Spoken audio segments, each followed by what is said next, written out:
Bila kau mula jadi jutawan? Umur saya 20 tahun, tahun 2019. Jadi maknanya sekarang ni aku tengah berhadapan dengan seorang jutawan lah. Bapa saya meninggal, last paper tu SPM. Bapa saya serangan jantung, 3 hari saja masuk hospital dan terus bawah malam.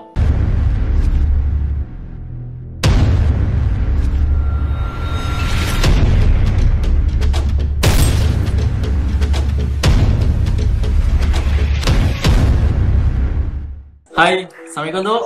Waalaikumsalam. Apa khabar Tok? Baik, Alhamdulillah. Ish, nervous dah Tok. Kalau nervous kau ni pergi siram badan kau dengan air dulu. Ada Tok, standby. Ada. Kau tengok live aku. Tengok Tok sebelum-sebelum ni Tok, pasal inspiration semua Tok. Power Tok. Swan channel, saya juga subscribe. 200, saya ni 200 lebih kot subscriber. Alhamdulillah. Saya buat ni bukan apa pun. Sebab masa pandemik berlaku dulu, saya tolonglah orang-orang macam korang semua ni. Patut kau tak, aku tak payah tolong kau ni, kau dah kaya. Kau patut kena bayar aku tau. Tolong. Aku harap cerita kau akan memberi inspirasi lah. Bukan niat apa, salah satunya untuk mempromosi perniagaan kau, itu kau dah jaya dah. Itu kau pergi pasal lah. Tapi cerita kau ni, aku nak buat sebagai satu inspirasi untuk orang-orang kat luar sana. So apa yang kau lalui dalam kehidupan kau kena kongsikan dengan kita orang semua, supaya cerita kau ni memberi manfaat. Bismillahirrahmanirrahim. Assalamualaikum semua. Nama saya Syazar bin Ismail. Saya merupakan founder dan owner kepada Angst Popcorn. Saya berasal dari Batu Pahat Johor Tok. West Mangan orang. Dah makan belum? Itu pun kau tak tahu. Sayanglah, sebab apa, itu adalah bahasa yang sepatutnya kau tahu. Budak-budak baru ni ampeh kau ni. Berapa umur kau sekarang? Alhamdulillah saya umur 23 tahun. 23 tahun kau dah berjaya dalam bidang perniagaan. Bapak kau kerja apa? Arwah bapa saya meninggal masa SPM tu. Dia seorang tukang kebun. Tak ada kebun, tapi dia ambil upah ambil kelapa lah ke kebun-kebun orang. Mak saya sendiri rumah je. Mak saya pun buat kuih. Saya 8 beradik. Anak nombor 5 daripada 8 adik-beradik. Kau dah kahwin dah? Alhamdulillah tu, baru berumah tangga tu, bulan 3 tahun ni. Pandai kau kan, kahwin masa Covid, belanja tak banyak. Usahawan kena bijak. Ini awet kau yang keberapa kau pilih jadi orang rumah kau ni? Alamak. Cinta daripada zaman sekolah lah tu. Saya kenal dengan wife saya, umur saya 14 tahun. Guru saya besar. Lelaki diuji dengan 3 ter tu. Yang pertama, tahta diuji lelaki. Yang kedua, harta. Dan yang ketiga, wanita tu. Itu ujian kuat. Kalau orang lelaki dia boleh elak 4 perkara, dia hebat lah. Dadah, judi, arak, wanita. Kalau kau boleh elak benda tu, kau hebat lah kan. Saya pun kenal orang rumah saya masa umur saya 15 tahun. Dan saya kahwin umur 22 tahun. Alhamdulillah saya umur sekarang 54. Dah ada 3 orang cucu dah. Orang rumah kau dah muntah-muntah dah. Dah tu. Alhamdulillah tu. Alhamdulillah. Berapa bulan dah? 4 bulan tu Alhamdulillah. Power Jawa ni. 3 tim ni pasal. Sekolah sampai ke tahap apa? SPM je? Saya sekolah sampai SPM sebenarnya. Saya sambung belajar juga. Kawan-kawan lain belajar, kita pun nak belajar juga. Kita nak ketinggalan kan. Jadi saya belajar sampai SEM 2. Saya belajar dekat di RBI Komputer Pahang, swasta gitu, bahagian automotif. Dan tu yang tanggung saya punya abang lah. Kita keluarga ada masalah kewangan, jadi saya terpaksa berhenti dan saya balik ke kampung semula. Ke memang kau memang fail ke apa benda?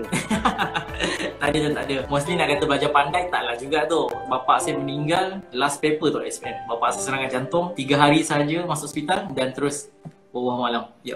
Apa yang membuatkan kau nak berniaga popcorn ni, apa sebab dia? Pada asalnya sebelum saya berniaga popcorn, saya bekerja pasar tu. Saya masuk kerja pukul 4 pagi sehingga pukul 2 tengah hari. Bekerja dengan pakcik setahun dan tentu saya rasa memang selamanya aku punya kehidupan dekat pasar lah. Saya selalu dimomok-momokkan dengan keadaan jangan berniaga susah. Jadi saya tak berani berniaga. Tapi tu apa yang buat saya comeback untuk berniaga semula adalah saya suka nampak duit. Sebab tu bila dia pakcik saya berniaga ni tu, banyakkan customer dia adalah toke-toke kedai makan, toke-toke catering datang. Jadi sekali bayar tu 1 jam berniaga sekali bayar 1,000, 1,500. Jadi saya fikir macam mana saya dapat duit cepat ni? Dia 1 jam dapat 1,500. Hari sebulan dapat 900. Dekat setelah tercetusnya tiba-tiba nak buat popcorn tu sebenarnya. Datang mesin popcorn tu daripada akak saya sebenarnya. Dia menganggur sebelum dapat panggilan guru. Kadang-kadang beli mesin popcorn tu nak hadiahkan untuk mak saya. Dan dekat setelah 1 hari saya start masak popcorn dengan niat untuk makan sendiri sebenarnya tu. Mesin tu tersimpan bawah robot tu. Kalau orang Johor panggil robot. Kalau mungkin diorang tak faham robot tu apa. Robot tu almari sebenarnya. Saya selak kain dan keluarkan mesin popcorn daripada robot tu letak atas meja. Kau nak makan popcorn, kau selak kain kau buat apa? Bukan. Robot tu ada kain. Orang lama-lama kan simpan makanan di kain tu. Kenapa saya boleh terdetik nak berniaga tu? Ada story dia 3 hari berturut-turut tu cerita dia. Hari pertama saya masak popcorn tu dengan makan sendiri. Tiba-tiba satu makcik datang jumpa saya. Dia, Assalamualaikum Zarul, boleh tak makcik nak beli popcorn? Cik, saya tak jual. Saya makan, masak memang satu satu mangkuk untuk saya je. Bila tu orang tua kan, orang tua merayu kat saya, jadi kita orang muda ni ada takat kehormatan je. So saya pun buatkanlah makcik tu popcorn. Dan hari kedua tu, kali ni makcik datang lagi. Assalamualaikum Zarul. Dia datang lagi cakap, makcik dah janji dengan anak-anak makcik, dengan saudara mara makcik semua nak bagi popcorn. Saya lagi terkejut tu. Yelah, saya tak meniaga popcorn. Jadi makcik tu dah berjanji dengan anak-anak dia, saudara mara dia. Hari kedua tu saya buatkan juga. Dan tu dia bayar saya RM30 tu. Dan saya ambil RM30 tu, mak saya pula nampak tu. Mak saya nampak, kau buat apa ni tak kira tu? Saya buhara time tu. Hari ketiga ni baru tu timbul ilmu ni saya nak meniaga. Makcik yang sama tu. Nama dia makcik beda. Dekat kampung saya ada satu pasar mini, memang pasar untuk orang kampung lah. Dia bagi tahu semua orang kampung dekat pasar tu. Anak sipolan ni ada jual popcorn dekat sana rumah dia. Jom kita beli. Dah ramai-ramai makcik-makcik 5-6 orang datang ke rumah saya bagi-bagi. Assalamualaikum. Keluar pula mak saya pula tu depan rumah. Ni kau buat hal apa ni? Makcik ramai kat depan ni. Cari kau ni Gul. Kau ada buat apa kat anak dia? Lagi berderau tu dan jantung saya tu. Bila saya keluar tu, dekat depan rumah saya dah 5-6 orang makcik-makcik dah datang nak beli popcorn. Saya buatlah sekejap popcorn tu untuk diorang. Dan dekat situ lah tu timbulnya satu idea. Why not kalau aku cuba berniaga popcorn? Dah halang-halang ada permintaan. Bila start ada permintaan tu lah tu baru timbul idea saya nak berniaga popcorn sebenarnya. Salah seorang makcik tu mak mentua kau sekarang kan? Tak ada lah tu. Bila saya pergi di pasar, saya cakap pakcik nak tumpang letak popcorn 5 botol. Dekat situlah saya start bawa popcorn hantar ke kedai-kedai. Dan macam mana saya boleh dapat banyak kedai? Kebetulan saya bekerja di pasar. Dia yang datang tu kebanyakan adalah owner-owner kedai makan, owner catering. Jadi saya yang buat gambaran diorang. Jadi diorang ada networking ataupun engagement yang baik lah antara saya dengan diorang. Itu pun sebab pakcik saya push. Zarul, kalau kau letak 5 barang kedai aku, bila kau nak kaya? Pergi jumpa pakcik ni, minta tumpang letak kedai dia. Dekat situ lah baru belajar, oh macam ni niaga rupanya. Jadi saya approach lah satu-satu kedai makan, kedai tom yum, kedai runcit. Saya start 2018, saya start supply semua kedai makan dekat daerah Batu Pahat tu. Memang setahun tu offline lah tu, banyak tu kena reject semua, kelakar lah. Itulah pengalaman. Kalau takkan semua apa yang kita buat dalam kali pertama buat semua orang berterima. Dan pengalaman-pengalaman kesukaran tu lah yang membuatkan kita semakin tekad untuk berniaga kan. Saya pergi kedai makan, orang tu dengan pakai slipper, dengan naik motor, dengan slow koyak. Budak baru balik kerja pasar, bau busuk dengan bau ikan semua. Kau pergi approach kedai makan. Orang tengok atas bawah, kau ni niaga apa dek? Oh tak boleh dek. Kalau you punya pakaian kotor, macam mana dengan makanan you? Santap yang tu tu. Tapi sebab itu saya belajar, oh rupanya saya kena ada presentation, pakaian saya kena balik mandi dulu baru pergi hantar kedai-kedai. Saya ada target, satu hari saya mesti jumpa 10 kedai makan. Jadi saya pergilah 10, jumpa 10, semua reject, satu dapat. Hari-hari macam tu tu. Sebab apa? Sebab seronok. Bukan sebab keuntungan sebenarnya, tapi seronok sebab bila orang makan tu orang cakap sedap. Oh itu seronok lain macam tu. Saya approach satu Petronas itu, dan tu saya pakai slipper, slow 3 suku dengan naik motor, dengan plastik sampah tu, plastik kresek warna hitam tu. Saya masih popcorn dan saya beli Petronas. Assalamualaikum kak, boleh tak saya nak tumpang popcorn? Akak tu tengok atas bawah, dek, adik bawa apa dek dalam plastik tu dek? Saya nak letak popcorn. Dia kata lah tu, kata tak boleh dek macam ni dek. Awak pemakaian macam ni, dengan balang tak ada stiker. Macam mana Petronas nak ambil awak punya barang? Dan setelah saya belajar banyak tu. Dia kata awak punya brand pun tak ada nak ambil. Jadi tak laku kalau tumpang kedai saya. Adik pergi balik dulu belajar. Saya balik tu. Sedih macam tu. Itu punya semangat kan. Macam mana boleh datang dengan brand yang Ang's Popcorn. Ang's tu sebenarnya nama arwah bapak saya. Nama gelaran arwah bapak saya. Dulu moyang saya belah bapak adalah Chinese. Jadi bapak saya Ismail. Jadi bila golongan Cina ni tak pandai sebut Ismail, dia pelat. Jadi memang daripada bapak saya budak lagi, memang di gelaran Ang's lah. Dan kenapa saya pakai nama Ang's tu adalah salah satu sebab sebagai jasa penghargaan dan pengenalan untuk arwah bapak saya tu sebenarnya. Bapak saya meninggal SPM. Jadi saya rasa saya ni dah tak sempat nak balas jasa dia. Jadi saya pakai nama tu sebagai nilai penghargaan untuk arwah bapak. Lepas tu bila dah kena reject apa semua, kau memang tak ada branding, kat mana kau belajar buat branding apa, buat stiker apa semua? Saya belajar daripada rejection lah tu. Petronas tu advice, belajar daripada orang-orang kedai makan letak stiker. Dan saya juga belajar tentang another kelas marketing lah dengan saya punya mentor juga. Saya belajar juga dengan Dato' Wira Azam Osman tu. Pergi cari designer buat stiker. Jadi saya buat stiker. Orang ajar kita balang macam mana, orang ajar macam mana buat branding. Tapi time tu saya 2018 memang full offline. 2019 lah baru saya start masuk dalam dunia online. Berapa ejen sekarang ada? Alhamdulillah tu, tak ramai lah, lebih kurang dalam 4,000 orang tu. Tak ramai 4,000 orang. Dan Alhamdulillah sekarang dah ada lebih kurang dalam 80 outlet Petronas area selatan. Kita ada juga 50 kedai makan yang kita supply. Bila kau mula jadi jutawan? Dulu aku dapat sebulan 2,000 pun lupa diri tu. Lupa diri, lupa keluarga, lupa adik-beradik. 2,000 lah, aku paling kaya daripada adik-beradik. Dulu tak ada ilmu kan. Jadi saya capai juta pertama saya, umur saya 20 tahun. Tahun 2019. Jadi maknanya sekarang ni aku tengah berhadapan dengan seorang jutawan lah. Tak adalah tu, syukur Alhamdulillah. Okey, habis popcorn kau ni ada berapa perasa? Kita ada 2 flavor tu. Kita ada satu caramel caramel dan strawberry, dan tapi top adalah caramel tu. Memang kita supply Petronas dan kita ada supply pada usahawan kita sebanyak 4,000 orang tu lah, usahawan-usahawan. Sekarang macam mana? Mesin kau ada kilang apa benda apa semua tak ada? Antina kita ada 4 shop kedai dan 1 buah kilang lah. Kilang berkeluasan lebih kurang dalam 22,000 square feet. Tapi dah sebenarnya tu pengalaman juga tu, kebodohan saya. Orang yang daripada rumah dan tiba-tiba nak buka kilang. Saya pernah rugi 250,000 tu sebelum dapat kilang. Sebab saya start daripada rumah tu. Saya pergi daripada rumah dan aku mak saya sewa tu masa mula-mula start 2018. Bila ada duit sikit 2019 pun saya dah start buat jualan sikit-sikit lah tu. Dan time tu saya ada buat satu bengkel, call lah kilang lah sebelah rumah. Jadi time tu saya ada 2 shop block. Jadi saya bayar kilang tu deposit I think 50,000. Deposit 50,000, saya kata kilang macam rumah hantu tu. Itu lesen kebodohan saya. Kau punya bingang, kau pergilah tengok kilang tu dulu. Itulah pasal tu. Dia Itu sebenarnya sama je. Macam mana kau boleh suka dengan orang rumah kau sekarang? Mesti kau nampak, kau tengok dia dulu kan? Betul.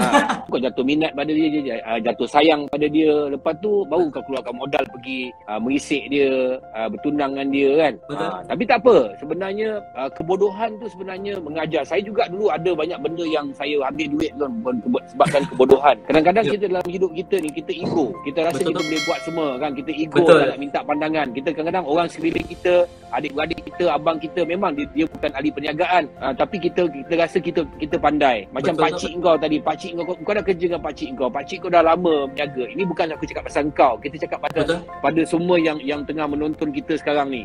Kalau nak berniaga ni, sebenarnya kita kena minta pandangan sekeliling supaya pandangan-pandangan tu kita tapir yang mana betul. Kalau tak tahu, cari orang yang tahu, bawa orang yang tahu tu tolong kita. Jadi supaya kita tak ditipu. Kadang-kadang kita ada modal kecil. Bila ada modal kecil, lepas tu kita nak tunjuk pandai, mana dapatlah apa yang macam kau alami tu. Tapi itu pengajaran yang paling besar lah. Tak apalah kau kena kencing dalam 250,000. Kalau kau kena kencing 2.5 juta, lagi masak kau kan. Tapi dari kat situ kita belajar bahawa dalam kehidupan ni tidak ada siapa yang pandai berniaga, kerana kepandaian tu datang daripada Allah Subhanahu Wa Taala. Allah yang ajar kita, Allah yang gerakkan kita untuk kita berjaya. Sebab kebanyakan orang yang berniaga ni sebabkan dia ego lah dan lupa daratan lah, membuatkan dia tertongging tak apa lagi kalau dah menyarap. Tapi tak apalah, apa yang berlaku tu ada hikmah di sebaliknya. Kerana engkau terpaksa belajar dengan nilai yang tinggi. Tetapi itulah yang membuatkan kita berhati-hati di masa akan datang. Jadi impian kau dengan popcorn ni apa benda sebenarnya? Saya nak bawa brand Angs ni macam Nestle tu. Kita bermula dengan satu flavor dahulu. Along the way kita insyaAllah kita akan berbagaikan kita punya produk insyaAllah. Saya dulu ego. Saya rasa saya dah pandai. Baru 2,500 tu. Bila orang dah ada 2,500 tak pernah dapat 2,000. Jalan dah lain tu. Pergi bank dah lain. Macam orang tahu dah naik ada 10,000. Kelakar lah tu. Sebab duit tu boleh mengaburi kita. Membuatkan kita rasa hebat bila kita ada duit banyak. Sebenarnya kita lupa bahawa orang lain pun ada duit lebih banyak pada kita. Kalau kau ada 10 juta cash dalam simpanan kau kena ingat ada orang lain ada 100 juta. Orang yang 100 juta tu, dia ingat dia paling kaya. Daripada ada orang lagi yang ada 1 bilion dekat dalam bank tu. Dia tak kisah pun. Jadi akan ada orang yang kaya. Bila kau mati pun semua tinggal pun. Bila kau dah banyak duit nanti kau bagi aku sikit. Boleh Syah. Kau tengok tamak. Boleh tu. Boleh. Baru aku minta sikit kau dah terangkat macam tu. Maksudnya bukan untuk aku. Maksud aku tadi tu, bila duit kita dah banyak, ingat semua orang yang ada dekat dalam live ni, ada rezeki orang lain pada kita. Jangan lupa bersedekah, jangan lupa berzakat. Inilah sebenarnya yang membuatkan kita punya usaha tu bertambah-tambah lagi hebat dia. Supaya dia akan banyak lagi kan. Firman Allah dalam Al-Quran, sebahagian daripada keuntungan perniagaan kau, kalau engkau kongsi, maka perniagaan itu tidak akan rugi. Bila engkau lantik sebagai ejen-ejen bawah engkau ni, apa impian kau untuk diorang juga? Kau seorang je nak kaya. Ejen kau ni setakat untung macam tu je. Kau takkan tak ada daripada ejen kau takkan nak rantik stokis ke apa, tak ada. Alhamdulillah tu saya dah bantu I think 3 orang capai juta pertama dia tu. Alhamdulillah. Jadi bagi saya satu kebahagiaan, kekuatan sebenarnya bila saya tengok jaya usahawan kita sebenarnya tu. Kadang-kadang kita sedar tu, apa yang saya nak ada sekarang ni pun bukan sebab kita seorang. Saya tak mampu nak buat seorang. Tapi sebab sokongan semua, support semua. Betul macam Tok cakap, berkongsi rezeki tu kan. Kita berkongsi rezeki dengan usahawan kita semua tu. Kadang ada yang suami isteri yang full time yang popcorn. Takkan saya nak buat pamer Tok, gila tu kan. Dia mesti ada impian untuk membangunkan orang lain. Macam kau kena ingat juga, macam mana pakcik kau cakap tadi. Pakcik kau cakap kalau kau letak 5 kat sini bila kau nak kaya, kau jangan lupakan pakcik kau, makcik bedah tu. Kau jangan lupa makcik bedah tu. Engkau sponsor tak makcik bedah tu? Ada, makcik bedah mesti dia paling bangga saya cerita nama dia. Sebab dia lah punca saya berniaga. Tapi kau belanja tak dia popcorn free? Oh ada. Sebab dia yang pergi buat PR dekat pasar, panggil orang datang rumah kau tu. Kau nampak tak? Allah gerakkan dia kan. Mungkin makcik bedah ni duduk, dia kau susah. Dia tengok kau susah, bapak kau kait kelapa, mak kau susah jual karipap. Dia tengok mak kau ni Kak Jah ni, dia tengok susah bila lelaki dah meninggal. Dia jadi asbab dia nak membantu. Kadang-kadang ada orang ni dia ada inspirasi tau, dia daripada Allah, dia terdetik hati dia. Mungkin si Zarul ni dia kata boleh bantu si Jah ni kan. Jadi dia ni sebenarnya nak bantu pakai duit tak ada, tapi mungkin dengan mempromosi apa yang anak dia buat tu, itulah salah satu dia punya bantuan supaya mak kau ni lebih senang hidup dia. Itulah dikatakan kawan, itulah dikatakan jiran. Jadi kau dengan Makcik Bedah ni, kau apa pun kau kena tengok dia. Kalau dia susah kau pergi bantu dia. Kalau dia apa kau pergi bantu dia. Kau pergi tengok dia kan. Itu di antara orang yang melihat sebenarnya kepayahan mak kau, bukan pasal kau susah. Sebab dia berjiran. Berjiran ni orang yang paling dah macam saudara mara dia berjiran. Dia cukup kenal. Bapak kau mesti pernah meluahkan, mak kau mesti meluahkan, Bedah aku ni susah Bedah, nak besar-besarkan anak sampai 8 orang. Aku pun tak tahulah, tak apalah Jah, kau doa lah Jah, adalah rezeki kau. Mesti ada conversation yang macam tu. Tetapi tiba-tiba kakak kau ni boleh beli mesin popcorn, lepas tu dia bagi kat mak kau. Bayangkan mak kau ni dah buat karipap dah punya lama. Lepas tu pula kau nak suruh aku pula buat popcorn pula. Sebenarnya jadi asbab je benda tu simpan dekat bawah tu, dan kau teringin nak makan, kau ambil. Kau kena ingat benda tu datang bukan pasal kau, tapi ini rezeki mak kau, kakak kau belikan mesin tu. Jangan kau lupa daratan kakak kau pun kau tak tengok. Kalau kakak kau susah, kau pergi tolong kakak kau tu semua, adik-adik kau. Kejayaan kita sebagai seorang ahli perniagaan apabila kita melihat orang sekeliling kita yang mendoakan. Memang dia tak tolong kau, tetapi doa dia orang tak ada nilai dia. Mak kau punya doa ibu adalah doa yang paling makbul sekali. So benda-benda yang macam tu yang kau ingat. Makcik Bedah punya doa, dia jiran kau. Pada kau lahir dia dah datang melawat kau dah. Dia adalah orang yang paling gembira melihat kau sekarang. Yang satu ketika dulu kau dengan pakaian kau tak terurus, makan kau tak terurus, tapi Makcik Bedah dapat tengok kejayaan kau. Aku rasa dia cukup bangga dengan apa yang kau miliki sekarang. Sekarang ni kau dah ada bini. Bini kau adalah sumber inspirasi kau juga. Biasanya kalau orang-orang belah Batu Pahat ni kan, biasanya dah kaya dia kahwin 2. Alamak. Kau dah kaya nanti akan diuji dengan perempuan-perempuan yang datang dekat kau. Sekarang pun banyak perempuan suka kat kau baru umur 23. Mesti ada perempuan PM kau. Kau banyak duit, kau nak pakai kereta besar, tapi awet-awet kau yang dulu reject kau mesti menyesal kan. Dulu tak laku tu, tak handsome. Habis kan kau ingat sekarang kau handsome lah. Alhamdulillah. Confident ni pun Alhamdulillah. Kena stay ni. Kau ada buat pinjaman tak? Tak ada tu. Daripada dulu memang sekarang kita banyak pakai modal sendiri tu. Kau start modal berapa ringgit? Saya start modal RM85 tu lah tu. Tentu gaji saya satu hari lebih kurang dalam RM20, RM40. Modal RM85 tu sebab nak masak popcorn lah tu, nak makan sendiri. Itulah modal pertama sebenarnya. Pergi belajar YouTube apakah bahan mentah nak kena masak popcorn. Pergi kedai bakery cari gula, cari jagung, cari minyak. Hilang kau berapa orang bekerja kau ada?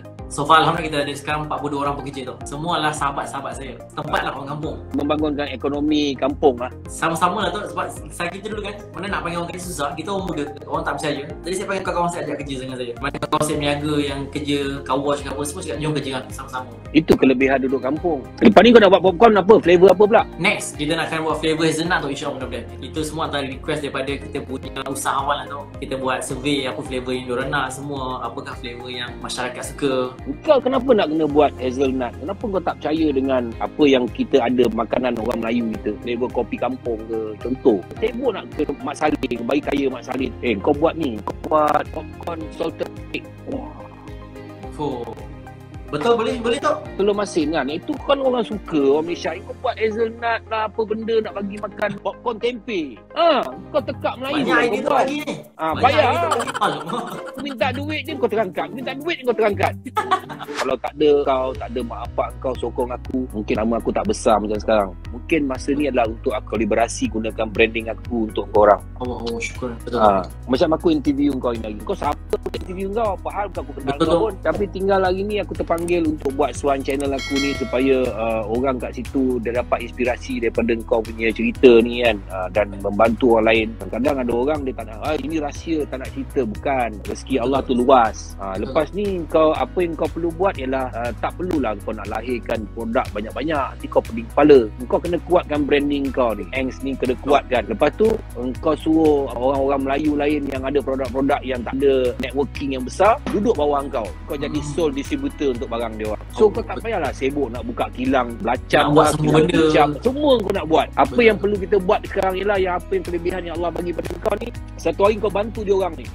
Barulah ekonomi orang Melayu tu jadi kukuh, jadi hebat. Kerana ada ketamakan, networking yang ada tu digunakan untuk bersama-sama. Macam kau kalau pergi Dr. Azizan kau bayar kan? Betul. Habis aku ni free. Kita support Suhan. Terima kasih banyak-banyak Tok Allah pun. So saya idola saya. Saya selalu tengok Iro Shamno, KR Gangster. Mak ayah saya semua bila dengar nak live dengan Iro Shamno. Saudara mara semua dah kecoh. Alhamdulillah Tok, terima kasih banyak Tok. Kirim salam semua saudara mara kau. Diorang lah yang membuat aku jadi macam ni. Dan sebenarnya jodoh kita berjumpa kat alam maya ni pun Allah yang atur. Kehebatan kita ni tak ada apa-apa pun. Besok kalau aku mati pun 2 hari je orang sebut nama aku. Lepas tu orang tak sebut dah. Sebab masing-masing ada keurusan masing-masing di dunia kan. Apa yang kita ada ni sebenarnya tak ada apa benda yang kita nak banggakan sangat. Tapi sebenarnya satu tanggungjawab. Kau kena ingat 42 orang makan gaji dengan kau. Nanti dia orang tu ada yang kawan-kawan kau kahwin apa semua, dia orang ada anak pinak dia orang. Tanggungan kau lagi besar. Kau kena jaga syarikat kau ni sebaik mungkin. Jangan lupa daratan. Banyak orang kadang-kadang dapat duit lupa daratan. Kau percaya kau dengar cakap aku ni sibuk nak beli kereta besar. Yang penting ialah kau dapat kereta yang kau selesa pakai untuk kerja, untuk family kau dah cukup dah. Terima kasih Tok bagi saya bang sharing pengalaman saya untuk usahawan muda juga. Tok pun dah banyak bagi ilmu, idea pada saya sebenarnya. Terima kasih Tok. Okey, kirim salam dengan keluarga. Okey, saya doakan kau maju jaya dalam perniagaan kau. Kalau jumpa saya kat mana-mana tegurlah kan. Tegur saya kadang-kadang banyak sangat orang saya jumpa saya akan lupa. Kirim salam dekat mak kau. Kalau kau jumpa makcik Bedah, kirim salam dekat dia. Banyak sedekah untuk arwah bapak kau ya. Terima kasih Tok. Alright, bye. Assalamualaikum.